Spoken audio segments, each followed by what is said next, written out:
من میخوام برگردم به کودکی. نمیشه، کفش برگشت برامون کوچیکه.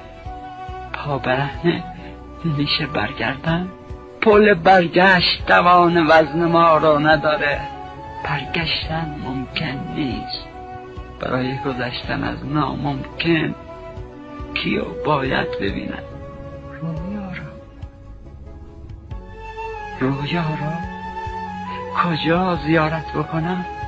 در عالم خواب به چشمم نمیاد.